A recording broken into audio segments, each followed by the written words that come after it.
Welcome to Everyday Martial Artist, a weekly podcast where you'll join me, Brian Doucette, as I interview a different martial artist each episode and hear their story. Some guests you may have heard of, and some you probably haven't. Be sure to subscribe where all your favorite podcasts are available. Also visit our website at everydaymartialartist.com. If you're listening for a specific interview, I sure hope you'll stay and check out the other episodes.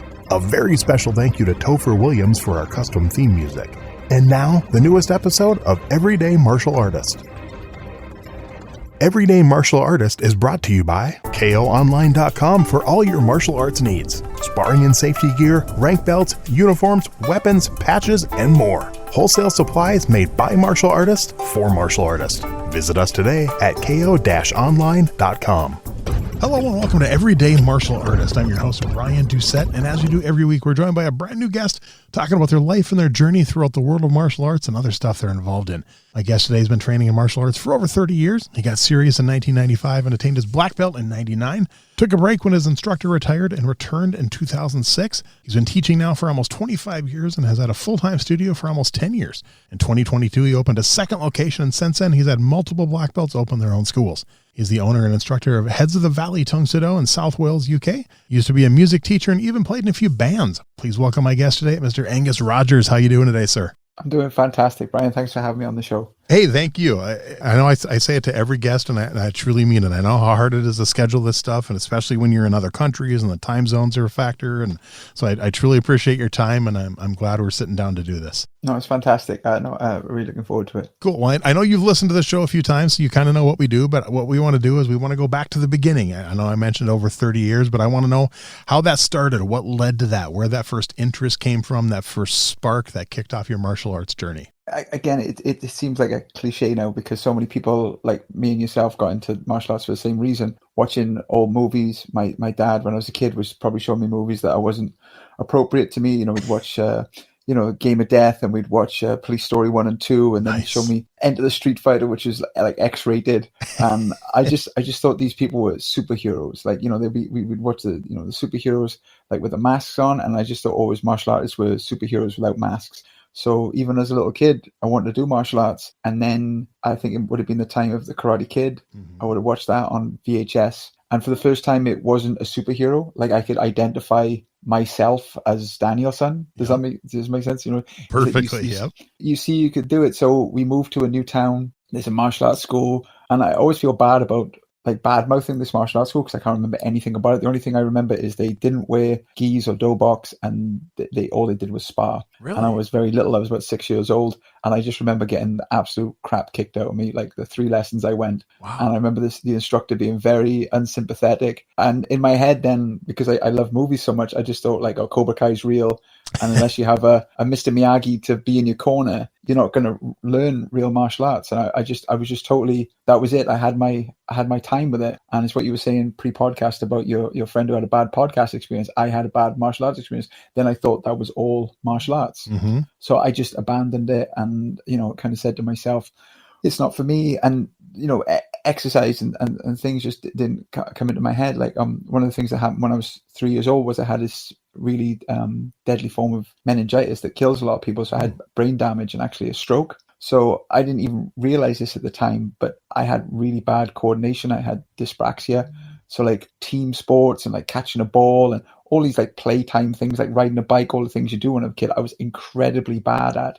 So it made it very difficult to make friends because you weren't very good at doing the active stuff. So I was just like, I think I became like a bit of a recluse and went like, I'll just watch movies and, have friends like that. And it just didn't work out at all. And cut to sort of 5 years later, my brother's in the exact same position. He's like 7 years old, maybe. And we've moved to another new town and he wants to do martial arts. And my mum takes him and he starts going for a couple of months. And my mum kind of goes to me, she's like, you really want to do martial arts when you were younger. You should give this one a go because it's very different to the experience you had. And I was a teenager at this point, 13, I think. And I just, when you're a teenager, you dismiss everything and just go like, it's going to be rubbish. And you want to badmouth it and go, this isn't great and all this stuff. And I just went for the first lesson being very skeptical and immediately fell in love with this style that I'd never heard of called Tang Soo. And I always tell people this all the time. They're like, oh, why do you like Tang Soo so much? Or, why have you stuck with it so long? And I go, like, my instructor was just that good. And the class just had the best atmosphere. And even though I haven't seen a lot of these people for like 25 years, I remember everyone's name. I remember what kick they were good at. I remember everything about them. We just had such a good community. As soon as I started, I went twice a week. And when I was a year in, I started training 3 times a week. And then when I was going for my black belt, I was training 4 times a week. And it was the first time in my life that I kind of realized that if I worked really hard at something, I could get good at it. And my instructor always encouraged me and he pushed me. And I'm forever grateful that I was at that 13 age. So I was like old enough that I wasn't like a kid, but I was just tall enough to go with the adults. So I always went with the adults, and they kicked the crap out of me, and I loved them for it because it made me better. Even though I was so young, they didn't treat me like a kid. They treat me like an adult.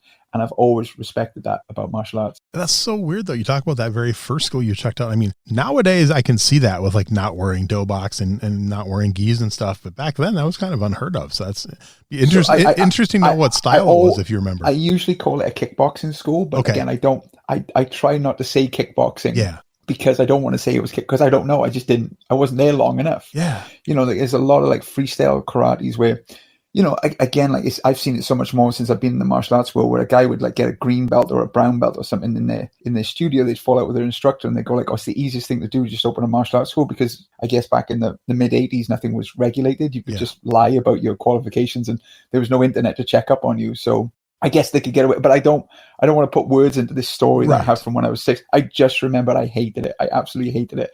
And I just felt like I was the worst. Like I'd never ever be good at it. Do you know what I mean? Yeah. Oh, definitely. Yeah. And obviously, like I said, that's luckily the second time around you found the right fit. And I know what that's like. I mean, my very first school was Tang Soo, and I'm still friends with that instructor, even though I only stayed there for about a year. I'm still friends with this instructor 40 years later. And he was actually a guest on my podcast, one of my first guests. And so, yeah, when you find a good one, you stick with them. That's, that's a nice. So what are some things that stand out about that instructor? What are some of the things you remember of maybe those first handful of classes? He had I didn't realize this at the time, but he had his class had only been going 2 years, but he had a lot of students, and he had adults and kids all trained together, and everyone just wanted to work really hard for him. He just got everyone to work really hard. He was firm. He made us work hard, but he never shouted at us. He was very understanding and took the time, and he just, I wish I had there's no footage or there's hardly any photos of back in the day, but I would do anything. Like, if you had that like CCTV camera, like hours of footage of the classes, I would watch him all day, like just to work out why he was so great. I remember he was a little guy, but he had the biggest forearms ever, like Popeye or something. And we used to do push-ups at the start of the class, and you'd go from regular push-ups to knuckle push-ups to jump clap push-ups. And then you could do the finger thing like Bruce Lee, like go down from 5, like 4, 3, 2, 1, and no one could keep up with him. Wow. And like, I remember one time his car broke down or something, and he lived about, I want to say 12 miles away from where we trained. And he would like ride his bike with his dobok on, and tuck it into like his tracksuit or whatever. He'd get to the thing, get out of his tracksuit, teach the class for like 2 hours or however long the class was, and then like ride back. And he did that for a long time. Wow. I just remember he was really giving, and he used to do things like it was the social aspect of it as well. Like he'd do like Christmas parties. And I remember this Christmas party I went to, it was like there was a raffle and I won something, and I was just so chuffed because I won something. I was thinking it was like 14, 15 or something. I was like, I won something, the raffle is great. And then they did this thing I didn't even know they did, where they had like a student of the year, and I remember being called out for being student of the year after I'd been there for about 2 years. And it was one of the greatest achievements in my life, and I didn't even know it was going to happen. But I just remember going like, it meant so much, because obviously you can get a belt on a day, or you could win a trophy at a tournament, but like he recognized students who would put in work all the year. And that's one of the traditions I've kept through my dojo from starting. It's like one of the traditions my instructor did that I've kept forward. He had to retire because of a knee injury, and at the time I had Osgood slatters as well because I was growing so fast. So I just saw his knee injury, and so he had to step away from it, and I was like, I don't want to really be limping at like 18, 19 years old. I better stop. So that's why I stopped for like 5 years. I didn't train for 5 years because of that. How long did you stay at that first school? 5 years. I got my black belt from 1995 to 2000. I was 18. I started when I was 13. I got my black belt when I was 18. And it wasn't long after that he retired. And the problem was the next in command, I have nothing bad to say about her, but she was only about 6 or 9 months ahead of me. Oh. So like there wasn't much she could have taught me. Yeah. And at the time, 18, you're doing other things. You're going to college. And like I said before, I was playing in bands, and that sort of teenage lifestyle was starting to take over. And at 18 as well, like I just thought I got my black belt, I did it. Do you know what I mean? I didn't really get it then. I was like, I got my black belt, this is amazing, I did it. And then my instructor wasn't there, and he was so good. I was just like, I couldn't imagine myself training with anyone else. It was like one of those things. I've been there. Now, during those 5 years, did you get involved in the competition at all? Did you do any tournaments? I didn't even exercise. I did no exercise for 5 years. I mean the 5 years you were at the school. Sorry, 5 years. Yep. Sorry, two 5 years. So I was confused. No, when I was in there, this is the story. I think because my instructor just started up the club. I think he was organizing like his first. Like he had enough students to take a busload of students to this tournament. And I was a white belt. My brother was an orange belt. That was like the first two belts. And we went to the competition. I remember my brother didn't get anything, and I got a second in sparring. And I remember being really pleased with that. And then one of the other guys who was competing in the higher division, like near black belt, some guy axe kicked him and knocked him to the floor, and he smashed his head on the floor. Or I can't remember the injury now, but I remember us being in this minibus all night while he was in A&E. Wow. And I think after that, my instructor said, I'm never going to take a busload of students to a tournament because I can't go through that again. Yeah. So I remember not immediately after, but like a little bit after, I was like sabbing him, can I go to a tournament? Can me and my brother go to a tournament? Because he would go anyway to judge. Like he'd have to judge as part of the responsibility of being an instructor of black belt. So he's like, oh, you can go. But he's like, I'm not gonna advertise it to the class because I don't want anyone to get hurt. He's like, you and your brother will be okay. So me and my brother and my friends went to tournaments. We went to a couple. I never won anything when I went, but I used to love going to compete. I just love traveling and any excuse to do more martial arts, I would do when I was there. What did you compete in? Did you mention sparring? Did you also do forms? Sparring, forms, and weapons when I was a high enough belt. Yeah, it was like a three kind of trophy thing. So it was pretty good. You had 3 chances to get a trophy. Nice. And what was your go-to weapon? So at the time, it was only staff. Because I was only a red belt. In my Tang Soo, you got a staff at brown belt, and you got a knife at red belt, but you didn't learn the form till you were like blue, black belt. Okay. So when I came back, I competed with a knife for a long time, and I used to like that. And then when I got my 3rd dan, that's when I started competing in the sword, just because I wanted to challenge myself to make it a harder weapon. So I've done all. That's the 3 main weapons that my system competes in. What's your favorite? Oh, good question. I really like the knife form. It was like a knife form made up in 1985. In fact, I'm making a video. I don't know if you know this guy, for John B. Correlli. I really apologize if I've butchered his name, but he's written a bunch of Tang Soo books, and he's a good friend of mine. And he does these amazing illustrations for his books. And he illustrated this form. You can look it up. It's called Dangum Hyung. And I just put a comment on there, and I said, I really like the applications for this form. And he said, I didn't know there were any. And I said, I'll make you a video. So I'm currently editing that video. That'll be out soon. Yeah, I fell in love with that knife form for a long time because I really liked it. I liked how cool it was. And you've got the ability to do a vertical back kick in it, and any form where you can do like a side kick or a back kick and get that aesthetic of like the vertical kick. I would always say like there's forms with side kicks in, and there's forms without side kicks in. Any form without a side kick isn't worth doing, I used to say. Nice. So is there any weapons you've never trained in that you'd like to? So the one that always eluded me was the nunchaku, because I don't know if you know, but in the 80s and 90s, the nunchaku was banned. Yeah, in a lot of places, yeah. Yeah, so it's banned. And I always loved the Turtles 2, where they put like, he's got sausages, he's using sausages in there. He goes like, anyone can make nunchucks. It's not like a hard weapon to make. It's not like, like a sai or anything that's really hard to make.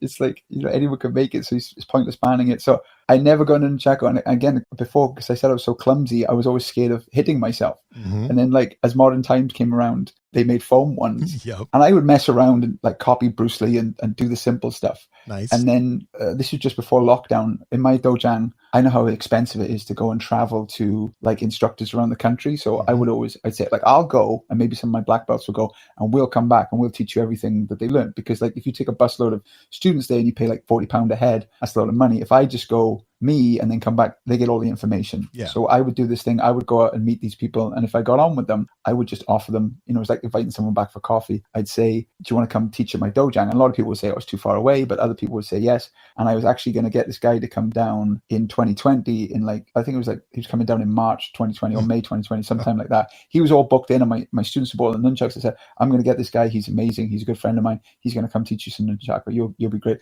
So my students bought all these nunchucks. And then lockdown happen. And I've just got all these students at home going, what do we do with these nunchucks happening? And I was like, and my friend was just teaching. Yeah, that was it. My friend Oliver was just learning to teach himself. And he was putting up his progress on Instagram because it was lockdown. There wasn't anything to do. He was like day 1 hitting himself in the nunchuck, day 2. And I saw him start to get good at it. And I was like, Ollie, do you want to just like teach me? I'll be a couple of days behind you. So I did 50 straight days in a row of learning the nunchucks. And now I'm still probably not good at someone else, but I'm good enough that if someone who didn't know anything about nunchucks was watching me, they go, oh, that looks pretty impressive. Like I know enough to get by now. Yeah. So that was cool. A fun journey. And I always say next lockdown, I'm going to pick up the nunchucks again and get even better. So are you still using the foam ones or are you onto the real ones?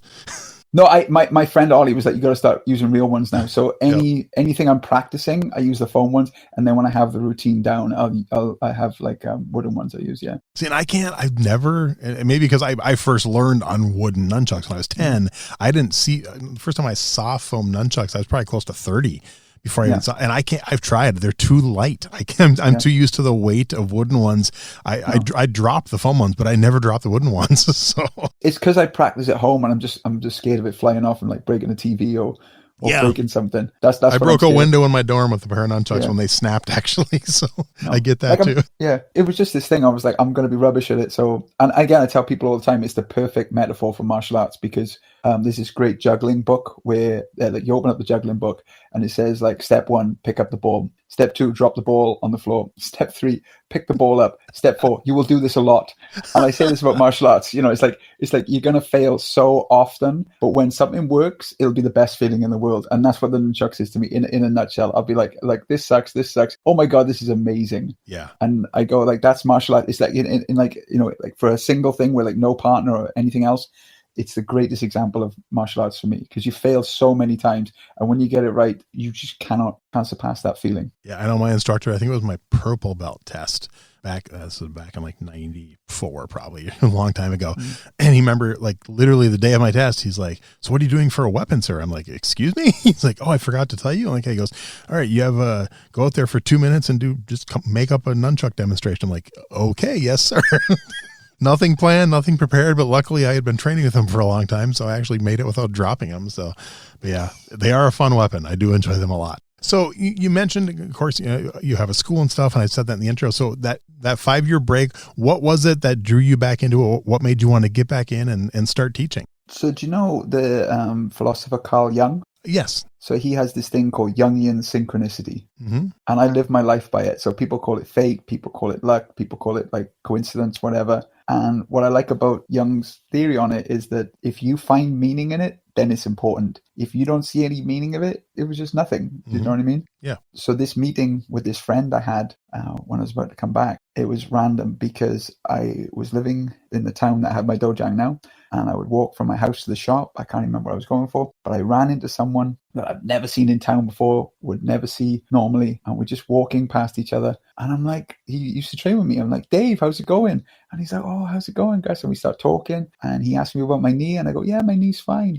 I go, you still training? He's going, still training. Because he was like, maybe he just started when I left. Mm-hmm. And now he was coming up to his black belt. And we were talking, and he's like, do you ever think about coming back? And I was like, yeah, it'd be nice, but no, I'm fine. And he tells me this story about like when he was starting out, he used to look to where I was on the front line. And he said, you being on the front line inspired me to want to get good at martial arts. Nice. And I was like, oh, that's very nice, Dave. I didn't know that. And I was like, oh, who do the people look up to now? And he's like, we don't have anyone. And I'm like, what do you mean? He's like, all the good people have stopped training. Like, he was just like, it's very different now. And I just didn't believe him. I was like, that was a kick-ass school. Like, what could have happened to it? And, of course, my old instructor wasn't there. Yeah. I was like, I want to see what the school's like. Because you don't think about things. You just think like when you leave somewhere, you'll just carry on the exact same way. Mm-hmm. But things change. So I went back there. The lady who was teaching it stopped. Actually, a friend of mine who we started together, she was now running it. And I was like, that'd be great to see Gemma teaching. I really want to see that. It's going to be great. So I came back. My knee was fine. I spent like a year and a bit in my regular clothes, just learning.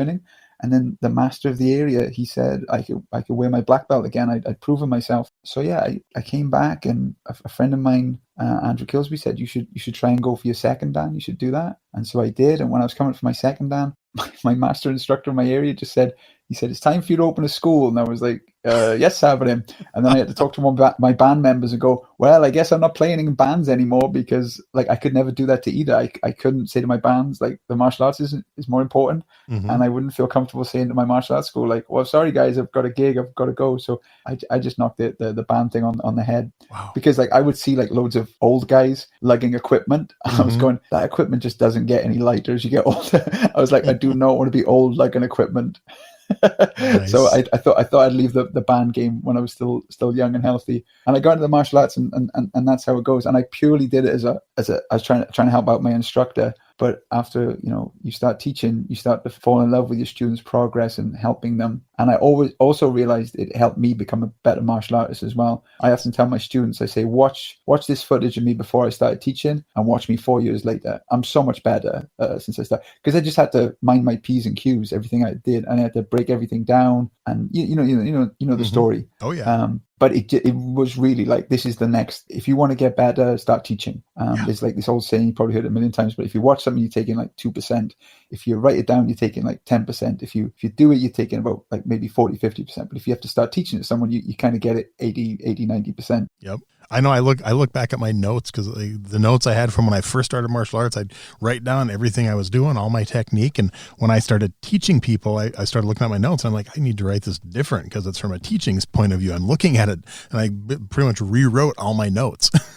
And I'm like, I know this so much better now. So yeah, I definitely get where that's coming from. So now, did you teach at all before that? I mean, did you teach at that other school? Did you help with class? Or so that was why he asked me to teach, because what had happened was, when I told you my instructor's knee was bad, he couldn't do jump kicks anymore. So I remember as a kid, when my instructor had his knee injury, he would always ask me to demonstrate jump kicks. Nice. And when I was telling you I was doing the extra classes, I actually went and helped out an instructor who was just starting out, and he didn't have any black belts or like higher grades to look after. And I remember he had a couple of kids who were struggling with their first form, and I broke it down. And I remember one of the mums came up to me and she said, "Oh, you really, really helped my son get through his first grading." My mum used to say, because like my family's like teachers, they say I'm naturally good at teaching.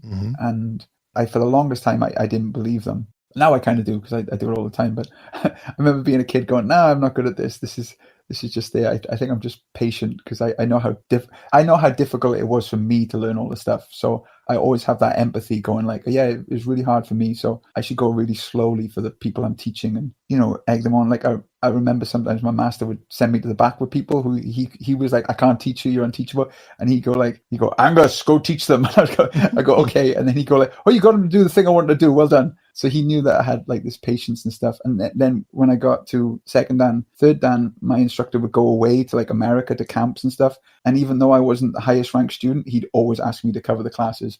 And I never understood why. And no one really ever complained, even though I wasn't the highest belt. I just always took the class, and they always went that my classes were fun. So I just took this as a compliment. I didn't think about it at all. I fall into everything. That's Nothing cool. I've done is ever on purpose. When he told you it was time for you to open a school, what was that process like? How long before when he told you to till you actually opened it? So I think it was September 2009, he told me. And then I was like, January's a good time. I just thought January's a good time to open a school. So I was like, I'll get ready for January. So I was already teaching in the college then. So I had my DBS, and I just needed to do like this instructor test, which I remember doing in class, and then sort out fees. And it was quite straightforward. I already had first aid. I already had that because I was working in the college. So that was quite good. And I already had the confidence of like, I know I can handle a room. I was really a qualified teacher. So all those things that I think would mostly freak people out didn't freak me out. Plus, the thing I went to college to do was called music technology, and I think it was like kind of like a new course when I did it in the early 2000s. So they wouldn't have enough subjects to teach. So you would do music and music tech, but you'd also learn how to make music videos and how to do Photoshop and how to do stuff on the internet. So I basically learned how to run my own business from being in uni. Nice. And what's really funny is all the things they taught me, like After Effects, Photoshop, Final Cut, all these programs still are going now 20 years later. So I'm like, oh, good, I'm still qualified in the thing that I learned like 25 years ago. And how did you find your location? And are you the same location now, or has it moved since you opened it? It's interesting because we had a rule in our Tang Soo where you couldn't open a club closer than 5 miles. Mm-hmm. And it was really funny. I used to live, these are all towns that your listeners are probably going to find really funny things. So they're all Welsh names, so I can explain them in English if you want. So I was training in a town called Blanavon. Okay. And then I moved to a town called Bryn Mawr. And then the Blenavon Leisure Centre had the roof blown off.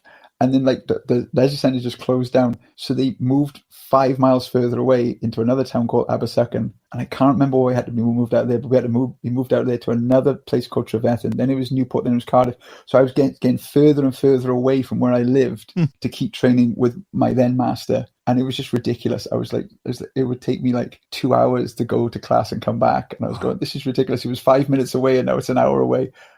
Again, I just never thought of it because I was just like, I guess I'm still training with my instructor. So when it came to opening my class, I was like miles and miles away from him by now, but it was in my town. And so I started, they're all like, it's like a couple of communities put together. So it's like suburbs, I guess you call them. Mm-hmm. So I was teaching in a town called Evervale in a leisure centre. And I was teaching this little tiny function room that we used to get there and my class used to be on a Monday.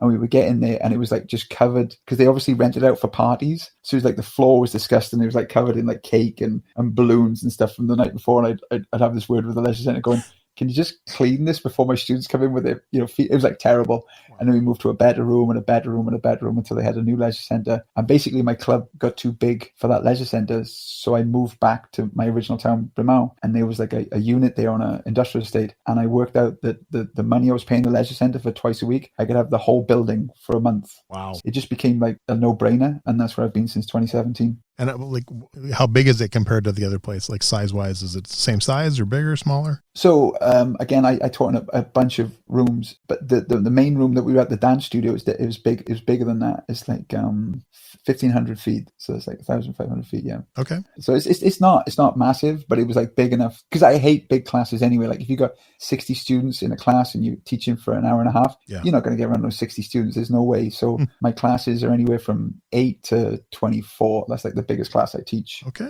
good size. Because I just don't think I can get around all those students within the time limit and give them my time and attention. Yeah, no, that makes sense. So do you remember the very first student once you opened your own school that you brought from white belt to black belt? Yeah, he's now in Australia and he moved there last year and he's now doing capoeira and he's loving it down there. Really? Yeah, and my other student who started with me, he's still training with me. Nice. Yeah, so my first 2 students still training with me, and I'm always really grateful of that because it's been a long time now. That is really cool.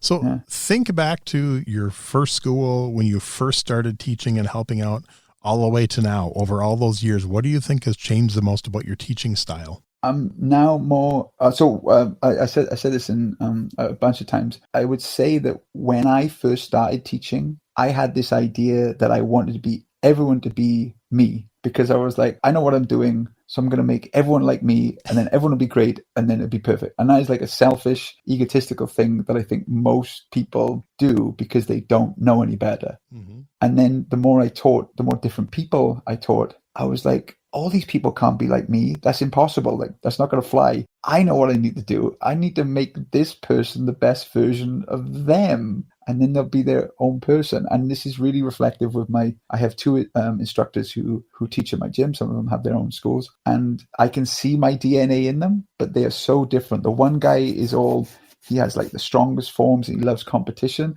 And the other guy is like applications and brawling and things like that. And this is the 2 opposite ends of the spectrum. But I like your children, you see yourself in your children. I see myself in both students, but they couldn't be more different from each other. So I'm like, if you want to get good with competition, you train with Sabin and Gan. You want to get good at like applications and like fighting the clinch, go with Sabin and Luke. It's like you just send them there, and I'm in the middle. Nice. And I definitely want to mention, I forgot to mention it in the intro, but I want to mention your new book that you wrote. Talk about that. First of all, what led to it, and just talk a little bit about the book, where they can find it and what they can get out of it. Yeah. So I was talking before how I was obsessed with that knife form. When around second Dan, I think my master was going for his 6th Dan or something. And he was talking about like, you should start thinking about your master's thesis now. And I'm like, what? I was like, that sounds like forever away. But basically in our Tang Soo association, it was like you had to write 1,000 words for your black belt essay, 2,000 words for your second Dan essay, 3,000 words. And I never got any feedback from from any of those essays. So I always thought I could have wrote fish like 1,000 times and that would have been like good enough. Because like without feedback, what is anything? Do you know what I mean? But I would always put a lot of work into it. My first I think my first essay was kind of the lamest one. It was about my journey, but I'd linked it to the belts and what each belt meant to me and things. And then my second one was about the similarities between martial arts and religion, how similar they are, in how they're practiced and stuff. And then my third essay was, the disconnect between one steps and real sparring. And that essay was the kick I was getting on when I was about third dan.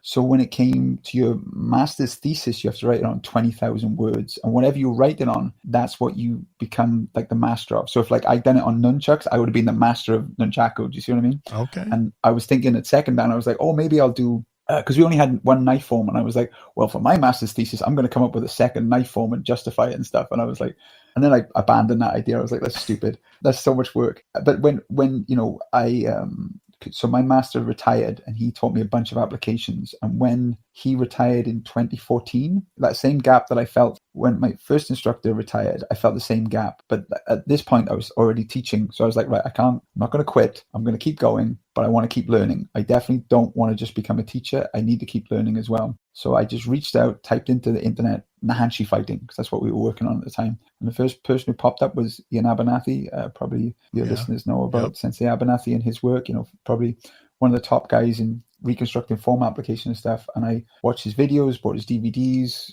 listened to his podcasts, went to his seminars, and we became friends over the years. Like it'd be a bunch of karate guys and I'd be the only Tang Soo guy. So I'd be asking him all the Tang Soo questions. I go, yes, Ian, but in our form we do this, and he'd explain it to me and we'd chat back and forth.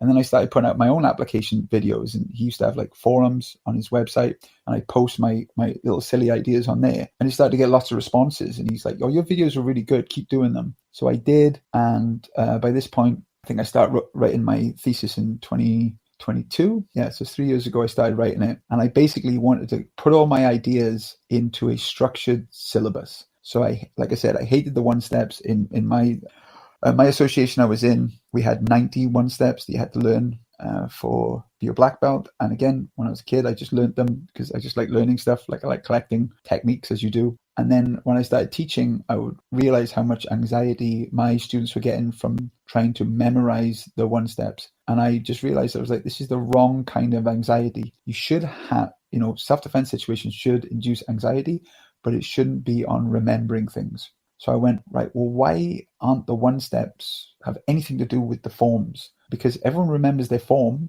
and, no one forgets that. So it's like, what if all the self-defense movements were directly linked? Like you're learning Basai or you're learning Pyang Choran, so your applications of it. And it's like not like 15 a belt like it used to be. I was like, it's 5. And it's in the order of the form. So if you can't remember it, it's the next bit of the form. So I was like, I'll take this. White belt is just like an introduction. Orange belt's Pyang Chodan. And you get up to blue belt, 5 belts later, you've got Pyang Odan. So it's all the Pyang forms or Hianan forms or Pinan forms, whatever you want to call them. And the idea was you would have the form, that's your solo practice. You have the applications. There's a principle that you're trying to learn to connect them all so they're not all random. And then there's a pressure test. And the pressure test should be super, super easy for white belts that you barely even notice is a pressure test.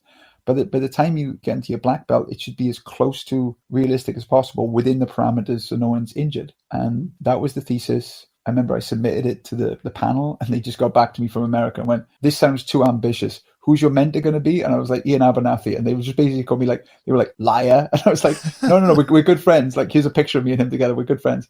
And yeah, I wrote the thesis and, I got a couple of people to read it and they were like, this is really good. This is really impressive. And one of the things I'd done, because like I told you before, I'm really big into video editing and put out YouTube videos, every bit of the thesis, because I was so worried that they wouldn't understand the pictures I put in or what I was writing, because, I didn't think I was that good at writing. I was like, I'll just put a video in. So if people go, I don't get it, I go just click this QR code so you can see the video. And so I did that for every bit, especially the pressure test where it's violent and chaotic. I was like, you can't really capture that in pictures or writing. You need to have a video. Even if you're doing it slowly on the video, it needs to be explained. And I did the thesis. I kind of left that association. And I'm not saying no one read it, but no one, again, from the top, no one gave me any feedback. Wow. And on all the QR videos, they were to YouTube videos that were unlisted. So only the people on this panel would have watched the videos, and there was just 0, 0, 0. So wow. I don't know if they read it or not, but no one watched the video. And one of them was from Abernathy. Abernathy made me this great video of how he loved the book and how he said it was revolutionary the way I'd done it. So when we left, I was like, I got this thesis. why don't I turn it into a book? So it took me about a year to change the audience, because I had to redo all the pictures and the videos and everything like that.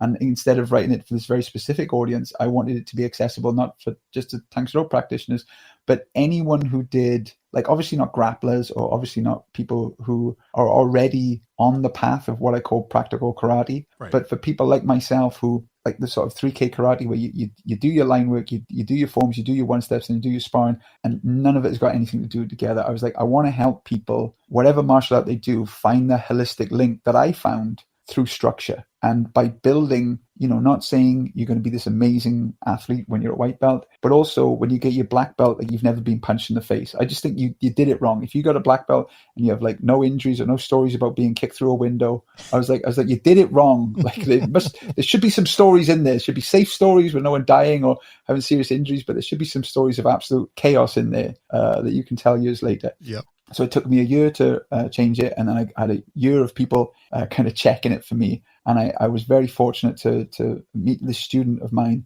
Jess, who was amazingly graphically minded. And she took my thesis that was kind of boring, it looked like a thesis, and she turned it into a very, very like good-looking book. Nice. And I was ever grateful. And my friend's a photographer. He's a photographer at a magazine, so he took all the photos for it and the cover and everything.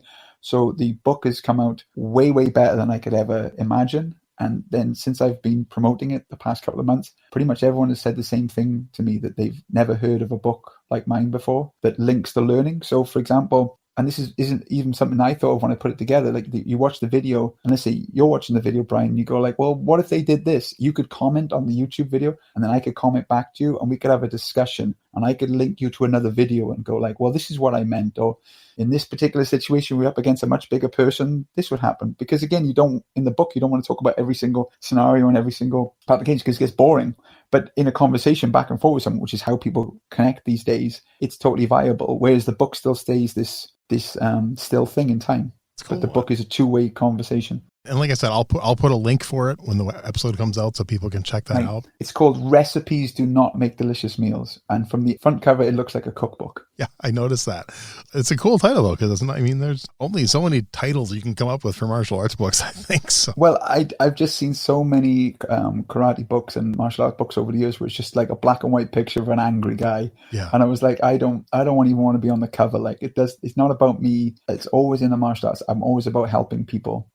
It's like help people get better. And if this book is, you pick it up and get confused as a cookbook, but you open it and start reading it, then it's done its job. That is cool. And hopefully it continues to sell well. Has it been selling well worldwide? Has it been mostly? Yeah, I've sold. I mean, I'm sure it's due to other people recommend it, because a lot of people don't know who I am. Yeah. But it was so nice of people like Ian Abernathy and Mark Stass and other people to sort of promote it for me. And so I've sold books in Australia, a bunch of books in America. Nice. So it's going all around the world. I'm now looking, now that I know that the book works and is happy, I'm trying to get it locally published so I can sell it in some actual shops. So at the moment you can buy it from my website. We had the launch a few weeks back at the martial arts show. That went down really well. It was very well received. And now it's the next phase. And again, it's all new to me. So yeah. Anyone out there who wants to give me any advice, I am all ears. Cool. So after the experience of going through and doing this, do you think you'd have a second book in you? Would you ever want to do that again? Yeah. So really one of the things that has happened, again, by accident through my martial arts gym, is I wanted to make martial arts accessible for all. Like I told you before, I had brain damage and I had dyspraxia, and my brother was autistic, and martial arts really helped him out. And one of the things that's happened over the years since about 2019 is I've worked with a lot of students, children and adults with autism. And all I can say is that all the students who have stayed with me have seen massive improvements, not just obviously in their development in the school, but outside, within school, it's work better in their family life, it's helping them. So I want to write a book on my experience with working with students with autism. And It would be like a 3-part book of, if you're a student and you want to get into martial arts, if you're a teacher and you want to start teaching students with autism or other additional needs, and then if you're a parent and you're trying to help with that as well. So it'd be like a 3-part book. But I always thought, I couldn't write that as my first book because people wouldn't take me serious as a martial artist. So it was kind of nice that I had that thesis in my back pocket, and I go, no, I know a bit about martial arts as well, and this other stuff as well. So that would be the second book. You'll have to keep me updated on that for sure. Well, I have just this one book at the moment. That book's in there because this is the problem. And as you know, every single student I meet has different needs. Yeah. So again, like I'm learning all the time, and I make mistakes all the time as well. I'm very open about this. I'll think that I'm doing the right thing and it's the wrong thing, and then I go like, I've learned from that there. So I'm not in a rush to write that book, but I would like to help people, and like you say, a book would definitely help. Cool. I like it. So over your martial arts career, is there one philosophy that stands out for you? Is that the top of your list? Yes, I'll give you a couple. Okay. So our martial arts dojang has a motto, which is master the enemy within and all others cease to be. And this is down to, whatever it is that you're struggling with, fitness, depression, anything, martial arts, I believe, can help you overcome it. And that's been the truth for me, and it's been the truth for all my students. So that's like our gym motto. When I'm talking to people, when I post stuff, I often post martial arts for all, because a lot of people will say to me, I'm too old for this, or I'm too overweight, or, I've got this problem and that problem, and they'll make any excuse in the world not to do it. And then when they come in, they go like, oh, I wish you'd convinced me, 6 months ago. I wish I started this 6 years. Everyone always says the same thing. To me anyway, my experience. And my tagline to people is this, who were like on the fence about starting martial arts. They go like, look, everyone wants to be fit and healthy. No one wants to be ill all the time and have a bad back. No one wants that. I said, everyone wants to be part of a healthy, positive community. And everyone needs to, always be working towards achieving goals. I think, if you're not working towards something, you're not being your best, like completing your whole self. So that's what I tell people. Nice. All right. How about a worst martial arts related injury? Oh, I mean, the article slatters one was pretty bad because it put me off training. Because what happened was I couldn't find the right physio. That's what I'd give your listeners the advice on, is like, we talked about a lot, like, don't go into your first podcast, don't go into your first martial arts school. The physio was the same. Like, the physios I saw when I was a kid had the dumbest way of putting it to me. They were like, oh, your flexibility is amazing and your movement of your knee is wonderful. When does it hurt? And I'm like, well, when I do Tang Soo. They were like, why don't you just not do it? That's what they used to say to me. And I'd go like, that's stupid. Like, I remember my kid brain going like, if I was a professional athlete, they wouldn't say this to me and all this stuff. And then when I was older, I have a great physio now who I really trust and respect. And he's been looking after me for over a decade. And now I don't have injuries because I do yoga every day and I look after myself. So don't go to the first one. But the article slat is definitely because it put me off doing martial arts for a long time. I was like, my knee's bad, I better not do martial arts. I've been very, very lucky with injuries. I've never had anything that would stop me doing what I need to do. So yeah, apart from brain damage and article slatters, I'd say I'm pretty good on the injury front. I try and keep myself safe. I also don't do anything risky anymore. Like I don't fight to kill people anymore. Like, when I was younger, I always spar in this playful way. I say, look, when I'm doing my forms, I'm a killer. When I hit pads, I'm a killer. When I'm sparring, I'm like GSP, I'm playing. Like, it's playtime. It's like, I call it aggressive touch on it. I'm going to touch you. You're going to touch me. It's going to be fine. And if someone, gets a bit too wily, I just wrestle them to the floor and go, calm down. Nice. You mentioned GSP. So are you a fan of MMA and the UFC? I was for a long time. I've run out of time to watch it. I was just too hard to follow. But there was a time from about, the early 2000s to very recently where I followed it quite regularly, just because I like following it. And again, the kid in me who watched all the tournament movies like Game of Death and, like Mortal Kombat and everything, I was like, UFC is the closest thing to that ever. Why wouldn't you watch it? But it's just like, I just can't follow. Because you guys are on a different time scale to us. Like, a lot of the fights will happen in the early hours in the morning and I can't stay up for it. And then I end up on a Sunday, I'd wake up really early and go like, I can't do anything until I watch the UFC. And it would just be like crippling my time. And since I stopped watching, I go, oh God, I have so much more time in a week now. I don't have to sit down and watch fights. But if someone tells me about a good fight, I still watch it, but I just don't follow it anymore. Yeah. I mean, mine was for different reasons. But yeah, I used to never miss it. But it also, back like 90s, early 2000s, there used to be, when it first started, there was like one or two a year. Then it was one a month. But now it's like there's a fight every week. That's the problem. You just can't follow everything. I got too much on. Exactly. All right, so I got a few fun questions we used to wrap up the interview. So obviously we were just talking about MMA, but let's say you decided you were going to step into that octagon, you were going to get in that cage and fight. What would your walk-up music be? What song's playing as you're taking that walk towards the cage? Great question. Off the top of my head, I'm going with Earth Tone 9 Star Damage for Beginners, just because it's got a horrific riff that starts. And it starts with a robot voice that says, the only way to get out was to, I don't know if you can swear on this podcast or not. Go ahead. To fuck your way out. And then the riff kicks in, and then it's just like utter chaos. And that's the kind of music I used to listen to when I was younger. Nice. And that would put me in the mood to get into a fight. Okay. Another one no one's ever said. I like when people pick songs that no one's ever said. Because, you know, a lot of people, Eye of the Tiger. Like, come on, everyone does that. No. It would have to be something that no one heard before, because I like the idea of someone like listening to it and go, what's that? And then they check it out and get distracted. Years ago when people asked me that, I always thought of like, I'd pick something like funny, or like an old 80s TV theme song or something, you know, just something really dumb. But it's like, no, I'd use You're the Best from the Karate Kid. Yeah. That's definitely my go-to. So, all right. Who are 3, 4, 5 names you'd put on your personal Mount Rushmore of martial arts? This is a great question. What a great question. I mean, I have to say Huang Qi, because he's the inventor of Tang Soo. Nice. So he'd definitely be up there for me. Let's have a think now. I would say Bruce Lee has to be on there, because I still maintain that without Bruce Lee, a lot of us in the West would not be training martial arts. Mm-hmm. So Bruce Lee's got to be on there. I love the story of Masoyama and Kyokushin. I think that's like have you seen the film Fighter in the Wind? I love that movie so much. I used to have the DVD, and I lent it to someone and never got it back. I need to get a new copy. Never lend the movies to anyone. I know. Like DVDs are so cheap. Just give them money. Just go like, I'll buy it to you as a present. Well, this is like 15 years ago, so I just need I need to go buy a new copy. Yeah, buy a new copy, definitely. It's such a good story, but I love that story. And I found out Masayama's Sonny Chiba's teacher. So that just makes it even cooler that the two of those are connected. Oh, yeah. So I've got one more. Can I put my instructor on there? Because you can put anyone you want on there. To me, he's as important, because again, like, you know, I'm thinking about it. It's like Huang Qi invented Tang Soo, and then you've got Bruce Lee, who's like, you know, the start of films and everything. And then Masayama's kind of a weird one, but I love the fact that he's Korean, but he's invented the ultimate badass Japanese martial art. And then you have my instructor on there, because for my personal journey, you know, without him, I wouldn't be doing martial arts either. So he can go on there too. So his name is Chris Long, for any of your listeners who are interested, but he was my first instructor. Nice. All right. Now, other than your own favorite martial arts book? Oh, great question.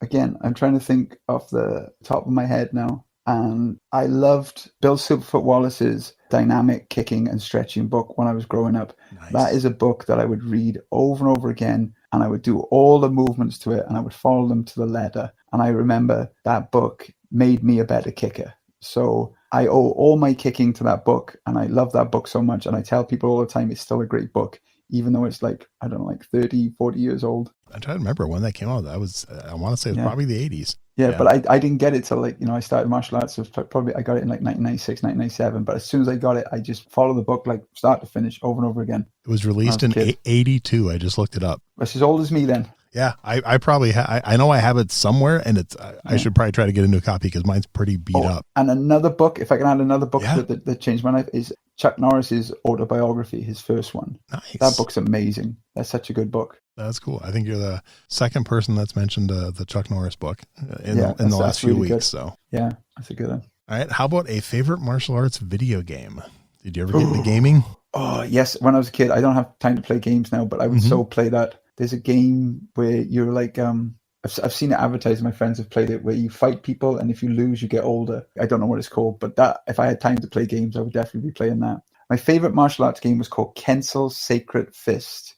So, you know, in most 2-player beat 'em ups like Street Fighter and Mortal Kombat, when you blocked, they would just pick up their arms, and like there'd be like a white glow to say you didn't get the move. But in Kensel's Sacred Fist, you would still just press the block button, but they'd actually animate the parries and the moves, so it looks like you're actually slipping and blocking everything else. And I remember thinking that was so cool back in the PlayStation 1 days. Nice. Kensel's Sacred Fist, I think it was called. Never heard of that one. Okay. Probably no one has. Probably I made it up in a dream. But but I remember loving that game. That's a cool dream. Yeah. Well, no, these things that when people go like, "Oh, I've never heard of that," you almost have to go like, "Did that really happen, or am I just having this fantasy memory?" Like I watch the game now and they're blocking normally, but like my imagination made it up. They were blocking really cool. And I remember the Fight Club game being terrible, but in the game, if you like broke your ribs, you'd have to carry on fighting with broken ribs or a limp or something like that. And I always like the idea of that like the damage would be acute. I know all games do it now, but I'm on about the days when I played games. I like it. So all right. Two for you. How about a favorite martial arts TV show?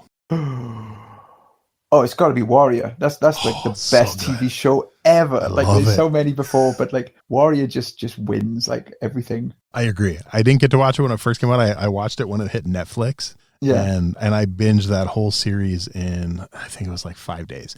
It was so good. It's so good, right? And just like, why isn't like, people talk about like Game of Thrones and like, they talk about Cobra Kai and stuff. It's like, why isn't the whole world watching Warrior?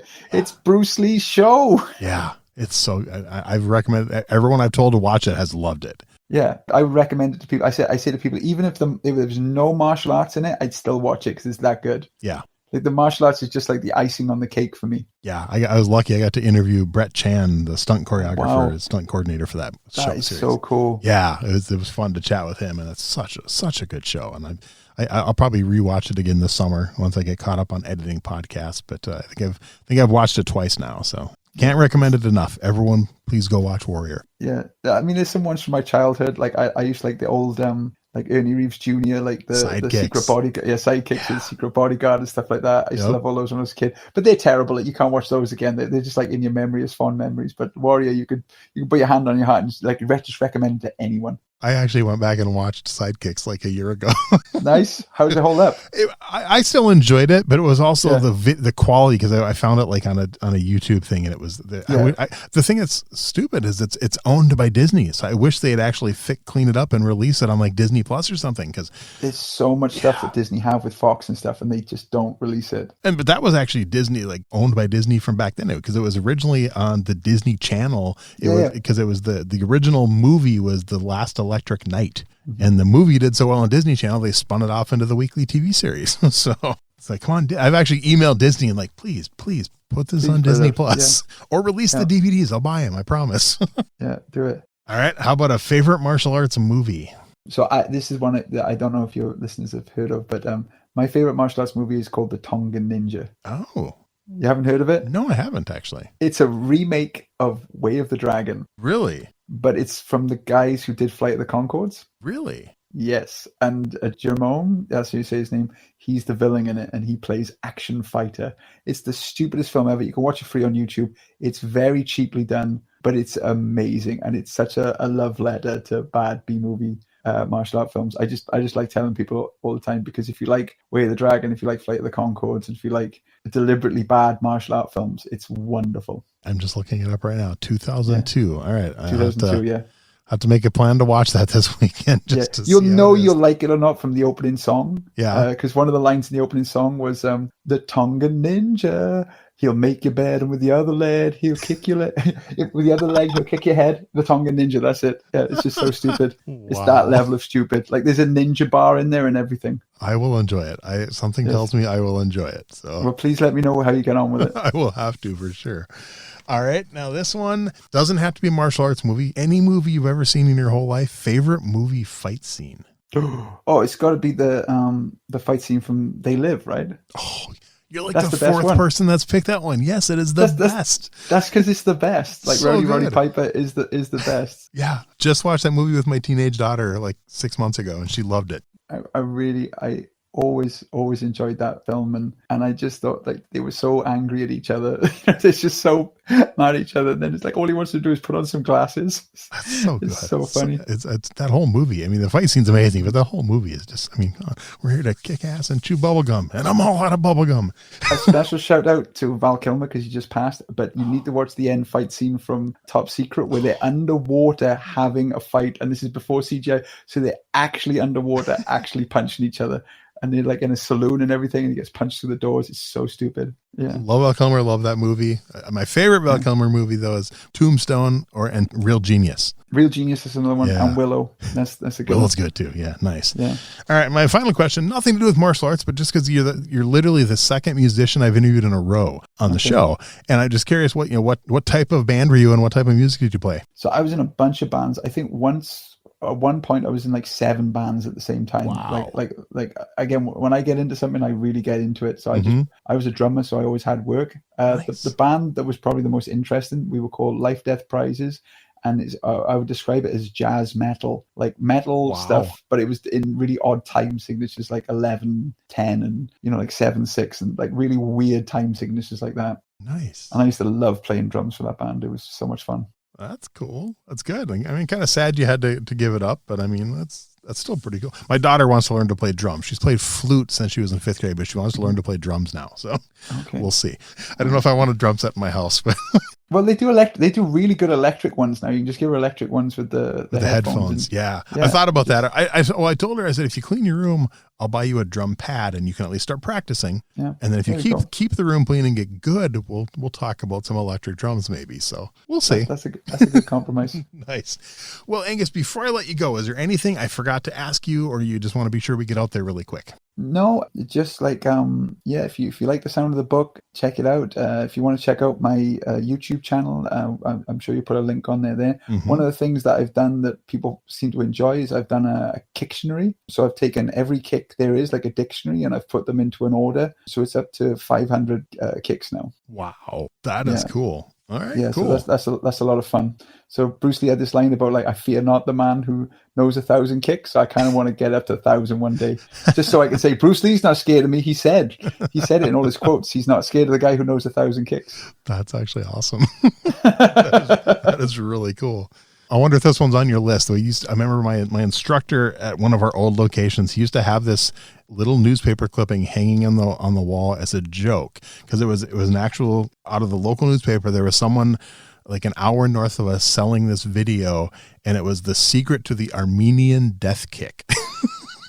We never ordered it, but we put the ad up there just for people to see when they came into the school. So do you have the Armenian death kick on your list? I got to ask. I'll type it into YouTube, see what comes up. I've searched and never found it. I'd love to see if that guy's still around.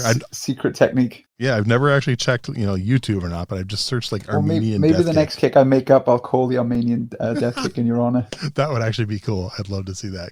Well, Angus, this has been so much fun. Seriously, I love it. I'm glad you're doing what you love and having success with it. Continued success on the book and continued success on the school. And who knows, if I ever get over to South Wales, maybe we can meet in person. But it's just, I've enjoyed this a lot, and I think the listeners are going to love it too. Brian, you're welcome anytime. My students would love to meet you. Well, hey, you enjoy the rest of your day, and I will be in touch when the episode's ready. Thank you very much, sir. It's been a pleasure. Thank you. Thanks for listening to Everyday Martial Artist. We hope you will join us every week for a brand new episode with a different martial artist telling their story. If you enjoy the show, be sure to leave us a review. Also, be sure to check out our website at everydaymartialartist.com. There you can find all of our episodes and contact us to suggest guests and ask questions. Again, thanks for listening to Everyday Martial Artist, and we'll see you next week.